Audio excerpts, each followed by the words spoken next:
سے بات کو بس سمیٹتا ہوں تو اس سے خوب یاد رکھو کہ یہ جو گھروں میں لڑکیوں کے مسائل ہوتے ہیں، یہ دو طرح کی لڑکیاں یا تو میرڈ ہوں گی یا ان میرڈ ہوں گی. میرڈ لڑکی اگر ڈپریشن میں جا رہی ہے تو بسا اوقات اس کا سبب ماں بھی ہوتی ہے. معذرت کے ساتھ، ماں کے حق تلفی میرا مراد نہیں ہے، لیکن ہوتی ہے بعض دفعہ. بعض مائیں بہت بد اخلاق ہوتی ہیں، بات بات پہ بیٹیوں کو ٹارچر کرنا، تانے دینا.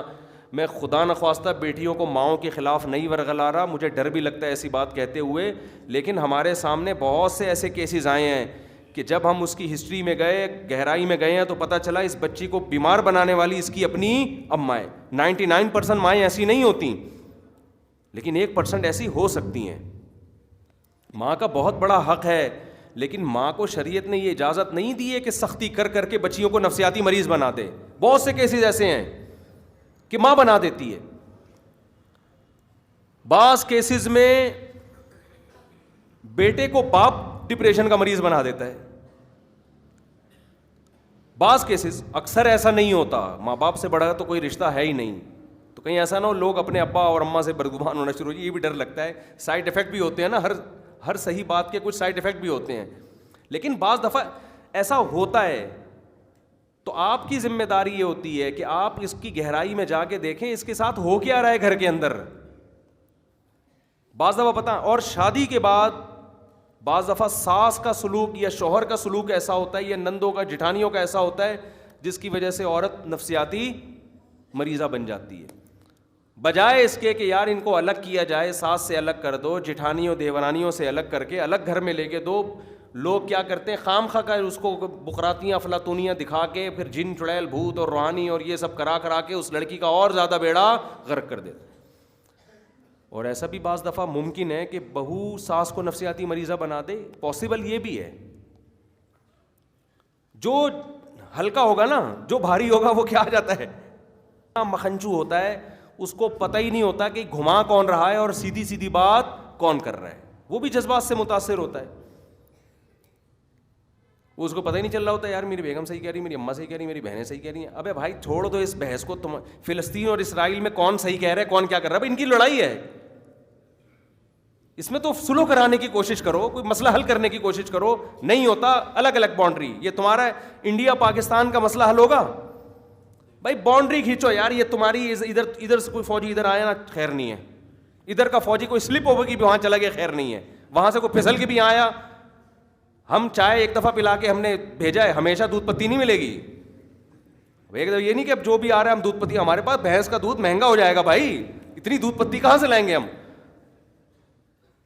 تو اب یہ تھوڑی اجازت دی جا سکتی ہے کہ پھر آپ جہاز لے کر آئیں، پھر ہم نہلا دھلا کے چائے پلا کے نسوار کھلا کے تمباکو کھلا کے چل بھائی. ایسا نہیں ہوتا، ہمارے یہاں پان مہنگا ہو جائے گا، دیواروں پہ ہمارا کلر ہی پان کی پیکوں سے ہوتا ہے. ہمارے نوٹوں کی اور کرنسی کے جو قومی نشان ہے وہ پان کی پیکوں کی تھوکے ہیں، چھاپ رہے ہوتے ہیں پان کی وہ لگا کے. تو ہمارے یہاں پان مہنگا ہوگا، ہمارے یہاں چائے مہنگی ہو جائے گی، ہم اتنی چائے افورڈ نہیں کر سکتے. تو اب پھڈا یہ نہیں ختم ہوگا، پھڈا ایسے ختم ہوگا بھائی لکیر ہے. اب یہاں سے کسی کو ادھر سے ادھر جانے کی اجازت نہیں ہے. تو ساس بہو میں، نندو جٹھانیوں میں جھگڑے ہو رہے ہیں، لکیر کھینچو. کیا کرو؟ لکیر کھینچو، باؤنڈری بناؤ. آپ کا کچن یہ، آپ کا واش روم یہ، آپ کا کمرہ یہ، ساس کا یہ والا، ٹھیک ہے نا، یہ الگ پورشن، ان کا الگ پورشن. اس طرح سے تو حل ہو سکتا ہے. چن چڑیل بھوت سے حل بولو نہیں ہو سکتا. یہ تمہیں یہ اپنے گھر کے مسئلے حل نہیں، جن تمہارا جو چڑیل اور بھوت اتار رہا ہے نا اس کو بول تو بتا، تو اپنے گھر کے حالات بتا. وہ کہے گا میں نے اپنی بیوی کا جن اتارنے کے لیے کسی اور بزرگ کے پاس بھیجا ہوا ہے اس کو اس کے اپنے حل نہیں ہو رہے مسئلے.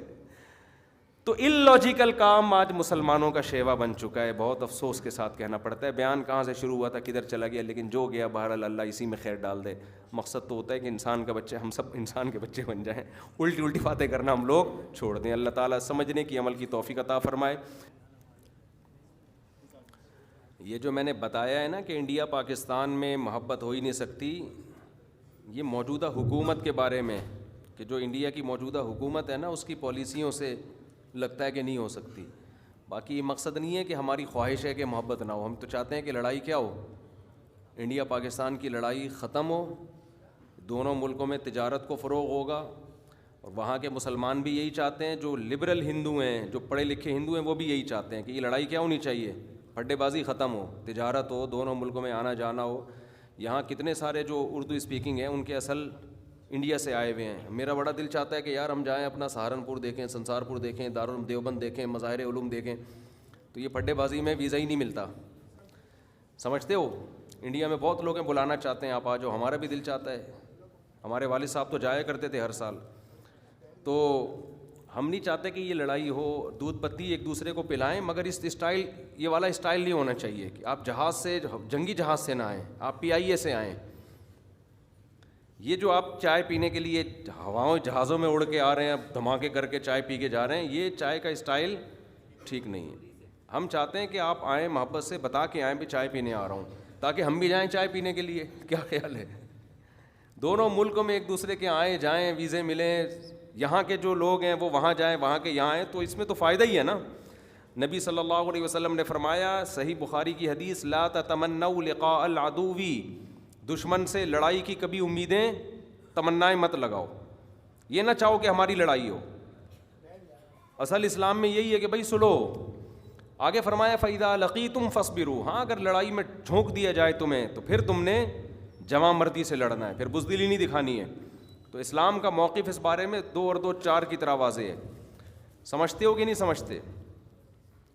پھر بھلے دودھ مہنگا بھی ہو جائے تو ہمیں پرواہ نہیں ہوگی، اگر تمیز سے چائے وائے پیے نا پھر ٹینشن نہیں ہوگی کہ کوئی بات نہیں اگر دودھ یا بھینسیں مہنگی ہو جائیں تو۔ اچھا بھائی، یہ نکاح ہے طلحہ اکبر خورشید اکبر صاحب کا، آپ ہیں ماشاء اللہ۔ دلہن کے وکیل، دلہن کا نام ہے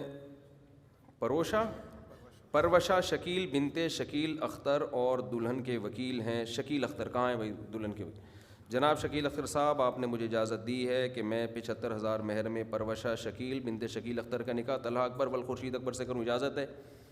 الحمدللہ نحمدہ ونستعینہ ونستغفرہ ونؤمن بہ ونتوکل علیہ ونعوذ باللہ من شرور انفسنا ومن سیئات اعمالنا، من يهده الله فلا مضل له ومن يضلل فلا هادي له، ونشهد ان لا اله الا الله وحده لا شريك له، ونشهد ان محمدا عبده ورسوله صلى الله تعالى عليه وعلى آله واصحابه وبارك وسلم تسليما كثيرا كثيرا، اما بعد فاعوذ بالله من الشيطان الرجيم، بسم الله الرحمن الرحيم، يا ايها الناس اتقوا ربكم الذي خلقكم من نفس واحده وخلق منها زوجها وبث منهما رجالا كثيرا ونساء، واتقوا الله الذي تساءلون به والأرحام إن الله كان عليكم رقيبا، وقال تعالى يا أيها الذين آمنوا اتقوا الله وقولوا قولا سديدا يصلح لكم أعمالكم ويغفر لكم ذنوبكم، ومن يطع الله ورسوله فقد فاز فوزا عظيما، وقال النبي صلى الله عليه وسلم النكاح من سنتي، وقال فمن رغب عن سنتي فليس مني، وقال النبي صلى الله عليه وسلم تزوجوا الودود الولود فإني مباهي بكم الأمم، وقال النبي صلى الله عليه وسلم تزوجوا ولا تكونوا كرهبان النصارى۔ جناب طلحہ اکبر خورشید اکبر، میں نے 75,000 مہر میں آپ کا نکاح پروشا شکیل بنت شکیل اختر سے کیا، آپ نے اس نکاح کو قبول کیا؟ جزاک اللہ، دعا کریں اللہ تعالیٰ برکت دے۔ الحمدللہ رب العالمین والعاقبۃ للمتقین والصلاۃ والسلام علی رسولہ الکریم وعلی آلہ وصحبہ اجمعین۔